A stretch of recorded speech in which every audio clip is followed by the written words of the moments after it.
And hello, Jets fans. We are in the midst of the Senior Bowl. A lot of exciting news out of the Senior Bowl.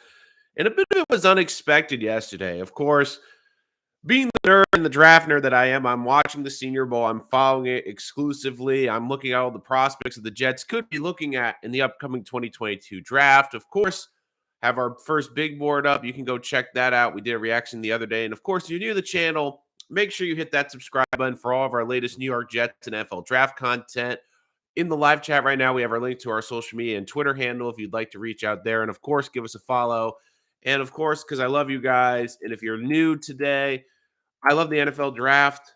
I've been doing a exclusive big board that is also now live in the chat that you can check out, see who I have as my top 50 NFL prospects as we head to the 2022 draft. Of course, this big board will change after we get through the Senior Bowl and throughout the process. But again, that's there for you guys. And the New York Jets made significant news out of the Senior Bowl yesterday. When it wasn't what they were coaching, it wasn't something about what they were doing on the field.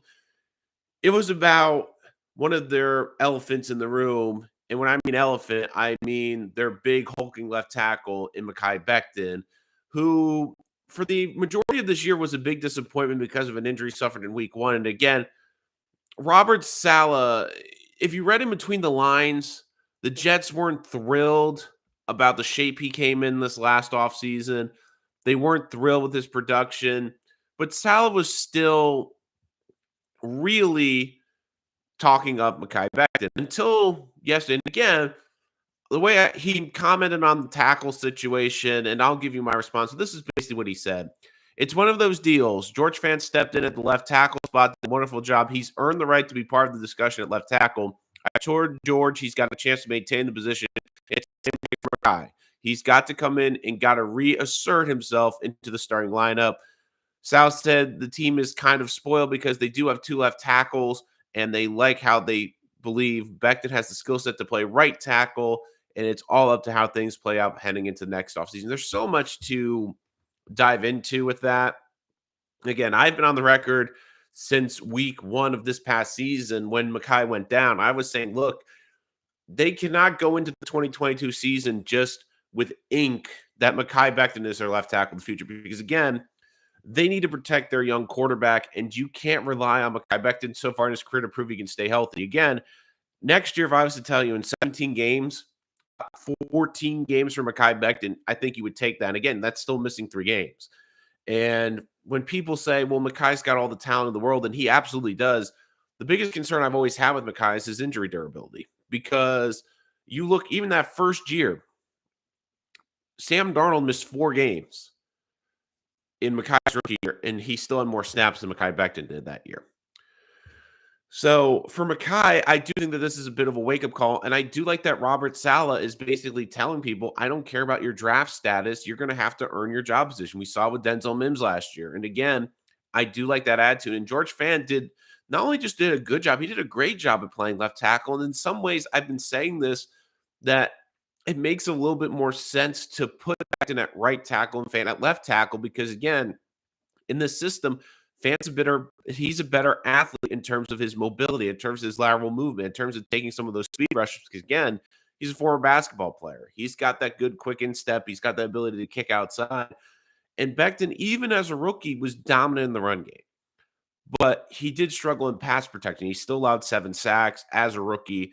And he's still got all-pro potential. But I just think that as a right tackle, where you're usually not taking on a team's best pass rusher, where you're focused more on the run blocking, I just think it'd be a more natural fit. And again, the reaction I saw on Jets Twitter was, oh my God, they're burying Mekhi. Oh my God, Robert Saleh is attacking. Like, I think he's just trying to motivate Mekhi, and I don't think it's anything malicious. I just think it's a wake-up call, and it's kind of true. Again, Mekhi Becton wasn't there all last year, basically.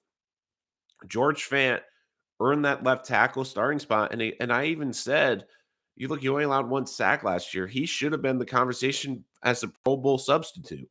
But again, he wasn't going to get that because he was on the Jets. So now we look at this upcoming season, and I keep saying this too, and it drove me nuts. And again, in the chat, I put a poll in there if you'd like to answer it. Do you think Mekhi Becton should just be the right tackle and Fant the left tackle? That's personally how I see it next year. Again, It almost feels like whoever doesn't win the left tackle spot's going to be the right tackle. It's going to be interesting what they do with Morgan Moses. There's so much to get into, but one of the big things that I got out of this whole situation was that they're not basically going to just hand Mekhi Becton the left tackle spot, which I appreciate. But the other big thing I took out of this too is the Jets are going to draft an offensive lineman relatively early in this draft. Like I just feel like that's going to happen. And for every mock draft that I've seen that has the Jets taking a corner at number 4 and a safety at number 4, but let's be honest. If the New York Jets cannot trade out of that spot, they're either going to do one of two things. They are going to take, if God forbid one of the 2 pass rushers is there, they're going to take them. If the pass rushers are not there, they're going to take the best tackle prospect or best offensive line prospect on the board right there. Because again, the Jets' offensive line was a lot better. I think it's the biggest issue on the team, but they still have to work out a couple things. I mean, just today, it was unfortunately announced that Cameron Clark, the former 4th-round pick in the 2020 draft, has to retire because of the injury he suffered in training camp. Again, he experienced some paralysis. He's fine now, but again, it's an injury where he is not allowed to play in the NFL anymore. And he was going to be a valuable role piece because he was a guy that could play all 4 positions on the offensive line. That's a big blow, losing a good depth piece like that. And you look right now, do they bring back Morgan Moses? Is he back? Laurent Duvernay Tardif, he's still trying to figure out if he can get the medical clearance to keep playing and not go back to school. I mean, he's a question mark at guard. Dan Feeney, if you can get him at the right price as a backup, I don't love Feeney, but again, could he be a decent backup? Greg Van Roen's going to be a cap casualty because again, no cap penalty, and it's going to open up some good cap space. So the Jets all of a sudden are still going to have going into next year. As of today, you have Connor McGovern penciled in at center. You have Fant penciled in as a tackle. Mekhi likely penciled in a tackle, but you're going to need a good backup. And then the guard position outside of Elijah Vera Tucker, you're kind of going, yeah. But again, Mekhi can still come out and have a great season next year. Mekhi can come out and assert Nate's dominance, and I actually think the right tackle spot would be ideal. Again, he played right tackle in college. He's a mauler. I think it would fit what he does best. And again, I understand that he probably doesn't want to move from left tackle, but the, again, left tackles get paid a ton of money. But let's be honest, if you're a great tackle or great guard, great center at the NFL at this point, you're going to get paid. It doesn't matter where you play if you're a great offensive lineman.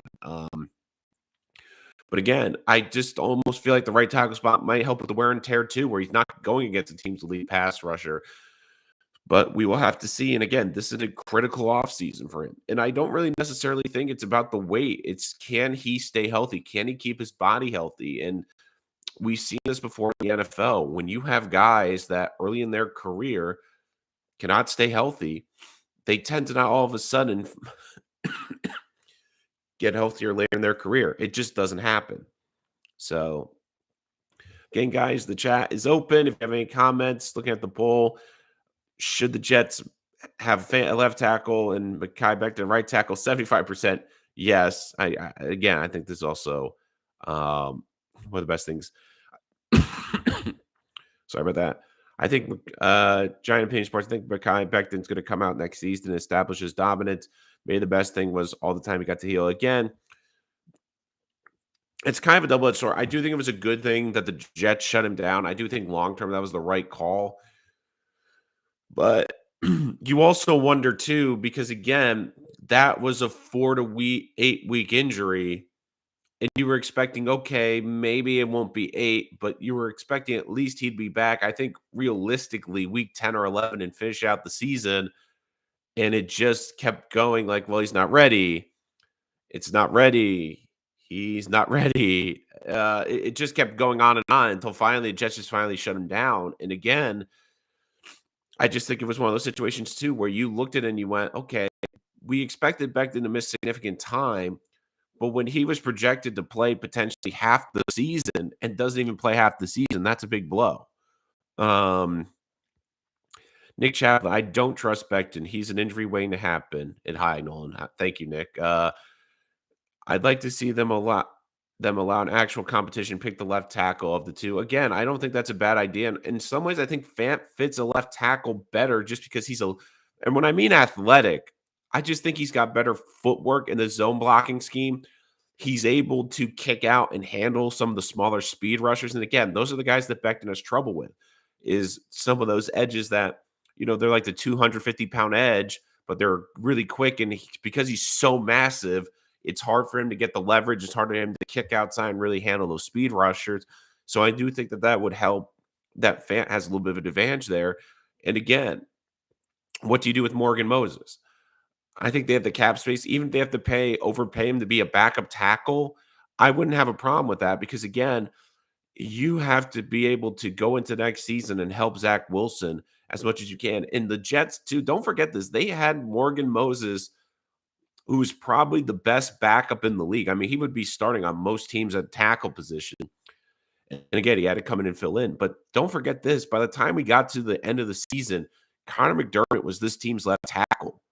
I mean, Dan Feeney at one point was this team's center. I mean, the depth on this team was tested. And while it was better than you expected, it still is something that the Jets need to address. That makes sense in real life. You need 3 tackles nowadays anyways. Again, like I was even getting to the point too where it's like Elijah Vera Tucker should have played left tackle over Connor McDermott. Again, Connor McDermott proved last year he was a better tight end than he was a better left tackle. But again, guys, polls up. Hit that like button. Again, if you check in the chat, we have a poll up. We have our Twitter handle, so you can go follow.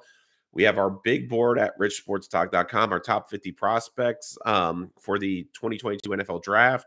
This was done before the Senior Bowl. This will be updated after the Senior Bowl. But again, a lot of prospects I really like, especially offensive linemen. I mean, I have 4 inside the top 10. Tyler Linderbaum, a popular Jets pick with the second first-round pick is in there. I have the 3 big tackles, Evan Neal, Conwo, and Charles Cross are all on that board. And again, I just feel like a lot of people were taking Sal's comments as like he was being critical of Becton. And again, I don't think it was being critical. I do think he's trying to light a fire, and it's how football should be. If you lose your job and someone performed admirably in that job, you shouldn't just get that job back. And again, with Becton, you look, in his career, he's played less than 50% of the snaps in his potential career in the NFL. And I do think that's huge. I love Thibodeau. I'm praying that he falls to the Jets at 4. But again, I love these mock drafts because I feel like if the Jets don't get one of the 2 pass rushers, it's going to be an offensive lineman. But all comes down to what happens. Again, it's about their neighbors. Like, does a team a lot of it depends on their neighbors. Again, the Jets have 2 neighbors that are really going to determine what happens with that 4th pick. With the 3rd and the 5th pick, you have the Texans at 3 and you have the Giants at 4. I mean, at 5. And what happens is, I know that they're saying they love Daniel Jones right now for the Giants, but what happens in this process? They fall in love with the quarterback, and they feel the Texans could draft that quarterback at 3, or a team might try to jump up to 3 to get the quarterback they love. Maybe the Giants jump the Jets and try to take a quarterback. Again, it's early in the process, and it's not a good quarterback class, but think about it. Tom Brady retired yesterday. How many teams need a quarterback, or we're looking to upgrade the quarterback? Just look at the NFC alone. Saints could be looking for a quarterback. Buccaneers could be looking for a quarterback. And again, the trade market will determine a lot of this, but the Panthers are looking for a quarterback. The Giants, they say Daniel Jones, but they could maybe be in the market. Washington could be in the market. I mean, is Minnesota in the market because Kirk Cousins got 1 more year left on his contract and Harbaugh might be coming in and maybe he sees a guy he really likes? Could in the NFC West, Seattle, if something doesn't work out with Russell Wilson. I mean, there's so many teams that could use a quarterback that it could jump up. And again, let's see. This is a good comment. I'm no expert, but I'm not a fan of monster size O-line. I'd rather see athletic dudes at 6'5", 320 than 6'7", 360 guys that can't move as well. Again, I don't mind the monster left tackles or the monster offensive linemen, but what I look for is I do get concerned with their size, but 2 of the guys on my big board I think are good examples. Danielle Falali, who weighed in more than he is on my big board. He's the massive tackle from Minnesota, came into the Senior Bowl 6'8", 387 pounds. And then you have Evan Neal's another good example, 6'7", 350 pounds. But the thing I look at them is they've never had injuries in college. They've been relatively healthy. And again, you get a little bit concerned at that size, but the thing with Becton was he had issues with the weight. There were times he came in over 400 pounds at Louisville, and he had injury history. Again, injury history with the size is alarming. But if I see a guy that's huge but doesn't have the injury history, I'm not as worried. But again, I do think that you see a lot of these athletic offensive good ones at the Senior Bowl. We've seen some converted tight ends now becoming tackles. Again, you're looking for guys that are quick, can really deal with the faster players in this game. Upside these tackles is so tempting. Nick Chapman, just to get off topic, what are your thoughts on Brian Flores? Look, I believe Brian Flores is an unbelievable head coach, and I have to give him credit because he's doing something that potentially could be a detriment to his career, but he feels he's doing it for the right reasons. And again, he's documenting cases. He's going out there and showing proof that again, like I said this when he was fired, I did not get it because again, he had a winning record with Tua. And I still believe he should be a head coach in the NFL. He's an unbelievable coach. He's an unbelievable person. Everyone you talk to about him loves Brian Flores. He's a great guy. And again, it's unfortunate because he gets fired from Miami, a job where he really shouldn't have been fired from. Finished the season day of night with Tua. And again, Tua wasn't even the quarterback he wanted. He had to deal with the distraction of the ownership group wanting Deshaun Watson the entire year. And on top of that, it's come out he wanted Justin Herbert. He wanted to pick Herbert over Tua, and the GM picked Tua. I mean, you're Brian Flores. How does it feel that you get fired, but the GM that decided I'm going to evaluate Tua Tagovailoa as a better prospect than Justin Herbert still keeps his job? I don't get it. Again, I really am praying that Brian Flores gets a job. Again, he deserves it. I mean, there are very few coaches that deserve an opportunity like him. Again, he's proven he can win. He's proven he can be a leader. And I give him a lot of credit because, again, it's very easy to just accept things and just move forward and keep your head down. But he's trying to instill a change that I do think needs to happen. And again, he might risk his career, and he understands that in his statement yesterday. But that just respects me a lot more because, again, he's trying to make things better. And this is the type of person he is. He's the type of person he wants to make things not only better for him, but more importantly for the people around him. And I do really appreciate that. Evan Neal's capable of being a top 5 left tackle. Give me that. I really like Neal. I think he's got the highest floor of all the top 3. Again, Conwell, I really think has potentially a higher ceiling. But again, like you saw it, he struggled in pass protection until this last year. He got a lot better. And Neal, to me, offers a lot more versatility because Conwell, in some ways, I think would be better off starting at guard or right tackle than a pure left tackle.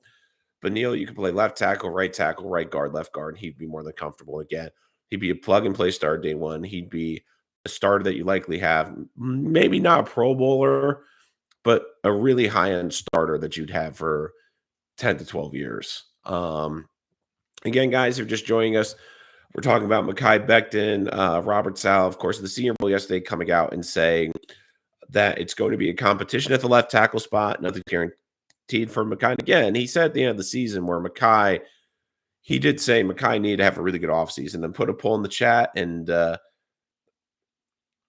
I can see that you guys kind of agree with me. I asked, do you think Fant should be left tackle, Becton right tackle next year? 82% are saying yes. So again, I just feel like Becton's a better fit right tackle. I think he can be a bully in the run game.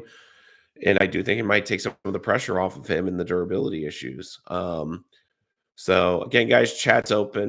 We have links in the chat to my Twitter page. Give us a follow there. @Rich Sports Talk is the handle. And of course, our top 50 big board available on richsportstalk.com. You can check that out there.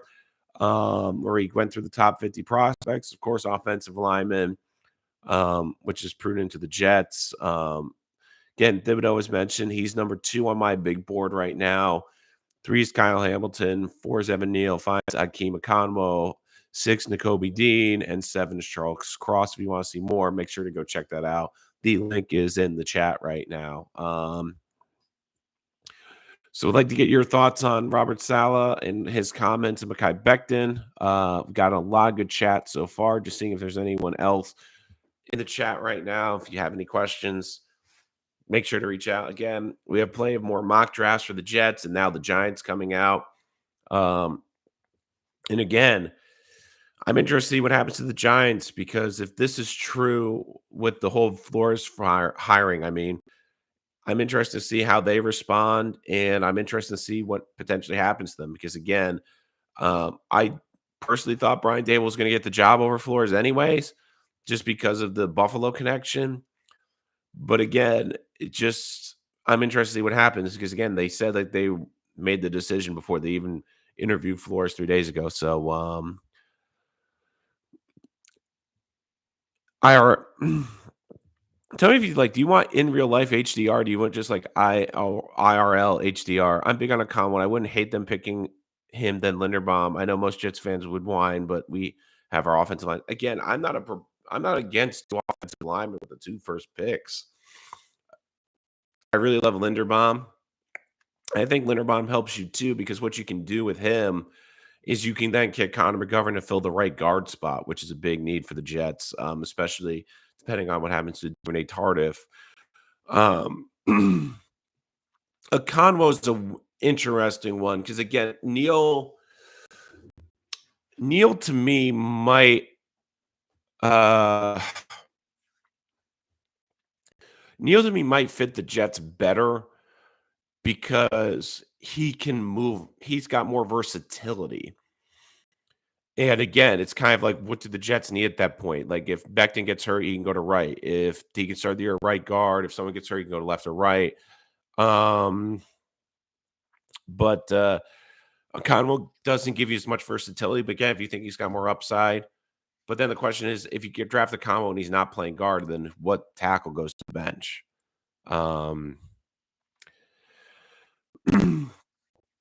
Giant Opinion Sports. Oh, I'm really high on Devin Lloyd. I'm actually really high on a lot of linebackers in this draft, especially in between 40 and 50. I have 2 prospects I think could push in the first round, and one of them is actually at the Senior Bowl right now, having a great Senior Bowl. I'm really high on the linebackers in this class, but again,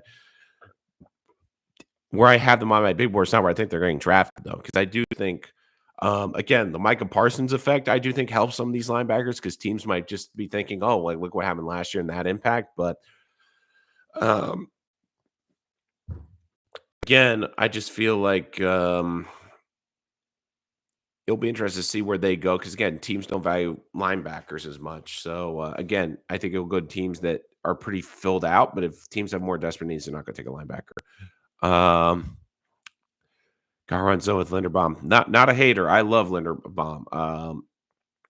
Especially I think to me, he might have the most upside of any lineman after a Conwo in this draft. Again, I feel like Cross and Neal are very safe picks, but Linderbaum, I understand he's only 292 pounds, but again, I do have a lot of upside for him as well.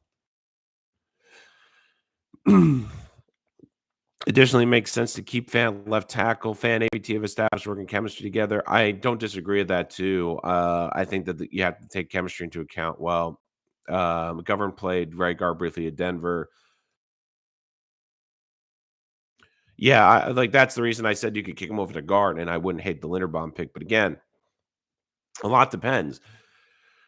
If one of the 2 pass rushers is there, I don't think the Jets can really pass because again, Robert Saleh is a defensive coach, and those are 2 of the best prospects in the entire draft, and you can get them at 4. I do think you grab them there. But again, a lot of it also depends on what happens in the draft. I would not be shocked if the Giants take 2 offensive linemen. If they don't love a quarterback, their offensive line's so horrible. I could see them taking Linderbaum at 7 and then one of their tackles at 5. I could easily see that. Again, it all depends on who's around you. A Convo right guard, but again, a Convo, it's interesting because Would you feel comfortable drafting a guard at 4 though? Because again, we're not talking about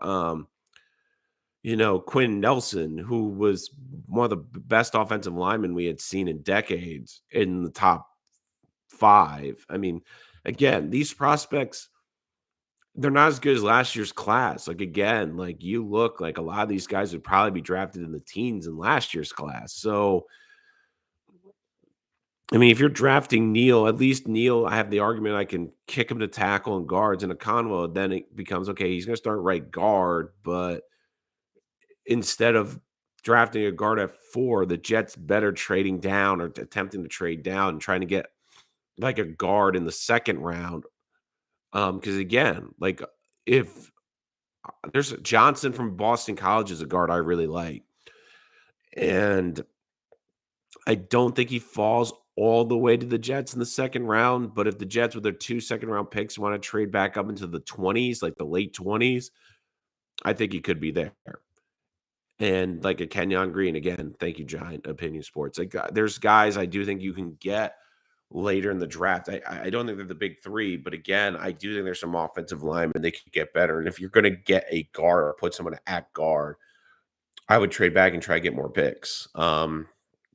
Again, to me, Neal, if they draft Neal or Conway, it kind of tells you what they really think about Becton, and they'll let him compete. But I don't think he'll have the tackle position for really long if that is the case. Yeah,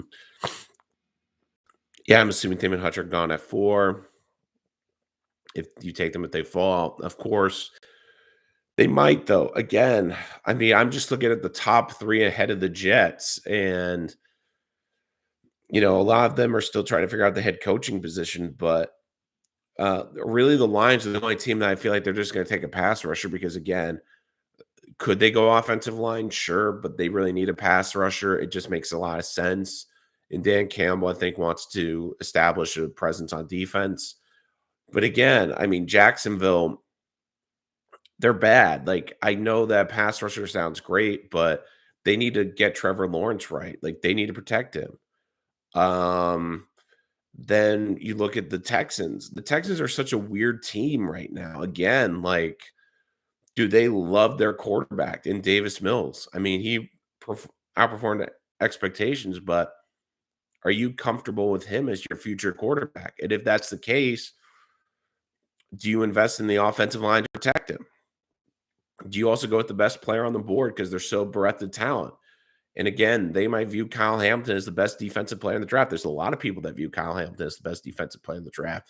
They view him as probably if you were to put money on who's probably the one player in this draft that could be a Pro Bowler year 1, it might be Kyle Hamilton.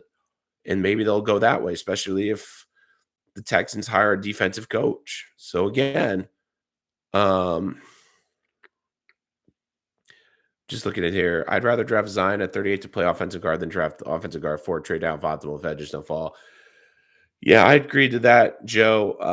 And that's what I was saying. Like, again, I do think there's some good guards. Like, if you look at my big board on richsportstalk.com, I have Kenyon Green at 27. I have Zion Johnson at 30. And again, I think he should be a little bit higher, but to me, he's the best true guard in the draft. But I mean, we've even seen at the Senior Bowls. I mean, Darian Kinyard, the guard from Kentucky, he's a really big kid, 342 pounds. I mean, Bernard Raymond, Danielle Falali.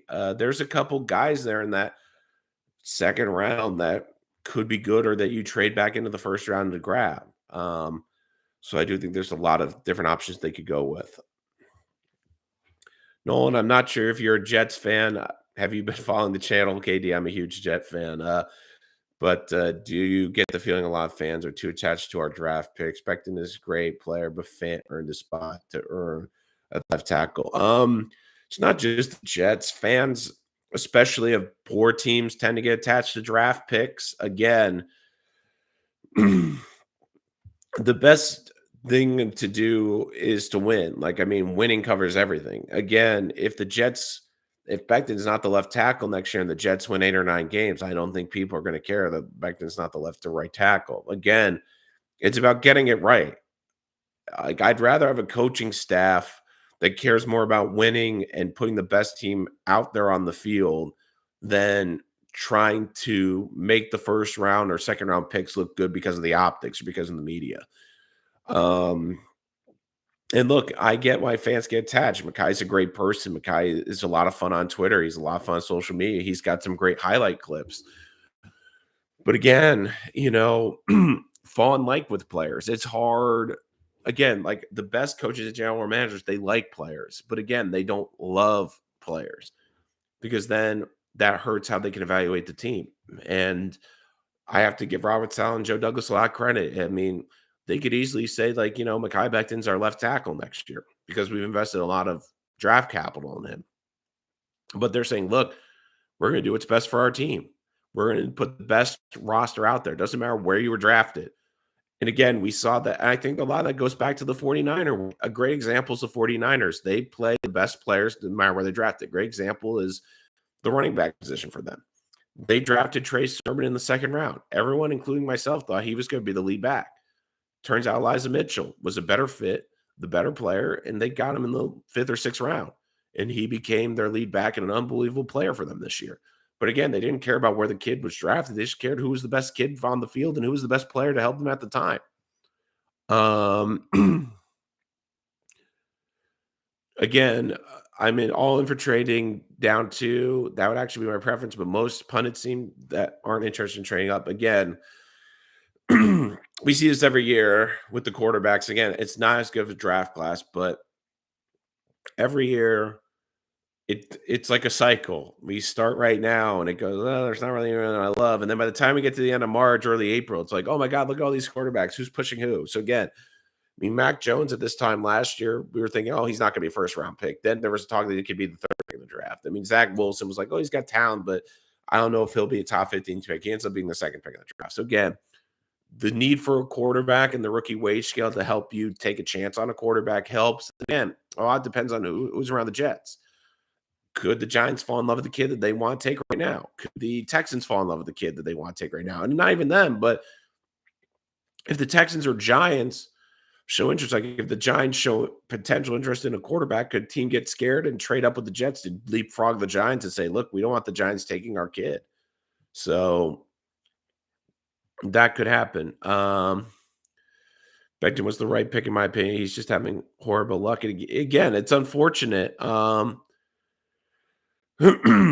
Yeah, like I don't blame the Jets. And again, like I go back to that draft night. Like I really love Tristan Wirfs, and I was kind of hoping the Jets would draft him. But at the time, to me, Wirfs was a good right guard, right tackle.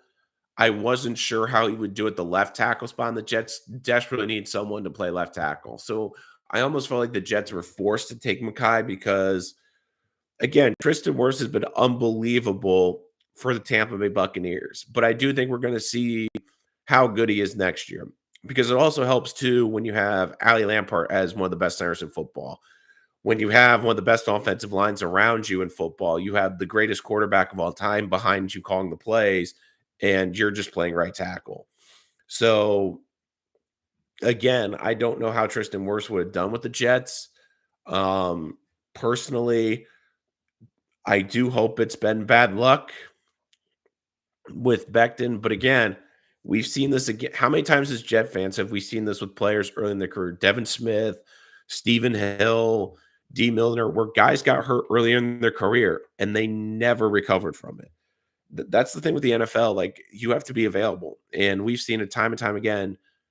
Great players with all the talent and potential in the world couldn't stay healthy. Mr. Magix, sorry if I said that wrong. I apologize. Hello, Richard Turner. Did you discuss a possible fan extension? I have not. He's proven he's a solid starter or tackle in the NFL, and his contract is currently about $5 million under market value. Again, I've been on the record saying I would try to extend Fant because I do really like him. Again, this was also a kid that they brought in to potentially be the left tackle. They drafted Becton. They put Becton at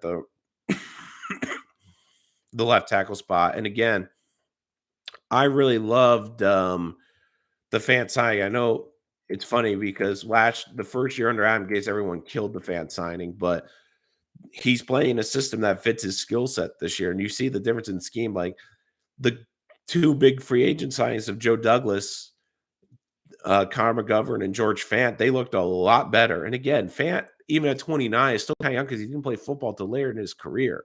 Um, you know, this is the last year of his contract. He guaranteed $11 million, a $10 million. Like I would look to try to extend him out to 3 years. Again, I think a lot of it's going to happen. Wait to see what happens in free agency in the draft, just so they know what the cap numbers are. Um, but again, I would not hate a fan extension because I think whether it's left or right tackle, he's done an unbelievable job and he deserves it. And again, I don't think it would cost you a crazy amount because again, I do think Fant would get good money on the open market. I think he's a very good tackle. I don't think he's an elite tackle, but I do think that you could get him for a good price. Like kind of like with John Franklin Myers guy. I think if you could pay him at the right time, you could pay him good money, but not have to risk paying him crazy money or overpaying him. My favorite was the guy in Cleveland, best hands and feet in the draft, the tackle. Oh yeah, I really liked him too. Of course, like I was praying he'd get to the Jets. He went right before in the pick. I mean, I know people love to hate on Andrew Thomas, but like again, I thought Andrew Thomas, like again, that class, I didn't think he had some of the upside of like a Becton or some of these kids, but I just thought he was a solid tackle. And you're seeing that with the Giants right now. What do you think about Levitt Smith or Jackson Kirkland mid second, third round for picks? It's gonna be very interesting. Again, a lot of it's gonna come down to uh again, like Kirkland. I just saw this report. He's not going to the 2022 draft. Again, he's going back because of the ankle surgery. So Kirkland, I just wanted to double check that. So I just wanted to check that again because I heard he wasn't going, and I just double checked the fact. Again, there's a lot of guys in the second, third round, but I almost feel like the Jets in the second or third round, it's kind of value shopping because I do think one of the receivers is going to fall to the Jets at 35 or 38. And again, the tight ends, I really like Jerry Pickett, the tight end from Ohio State. I think he's gotten a lot of steam at the Senior Bowl because, again, he didn't get targets because at Ohio State they had so many great receivers. But again, he's such a fluid athlete. I mean, don't forget, he was a five-star recruit at tight end. I mean, they don't make many five-star recruits at tight end. And like, I feel like if you go with him or McBride, they're both good. And again, on my big board, he's just outside the top 50. I even said it. McBride is my top tight end, but I even said in the blurb, like, look, like McBride's my number one. But if I did this with 60 players, there'd be 3 tight ends between 50 and 60. So I really like Rucker, and I do think by the end of it, like he's going to be pushing for the first tight end off the board. I feel like McBride's the safest tight end in the draft, but I do think Ruckert's got really high potential. And again, I think Jet fans are falling in love with him because they found he's a Long Island kid. He's a huge Jet fan, grew up rooting for the Jets. I mean, there's been pictures, and I keep seeing all the comments of bring him home. And I mean, I would not hate him for that. After what Hutchinson did to Kirkland, I can't look at him the same. Again, Kirkland was injured last year. He's going back. And again, I do think he's making the smart decision.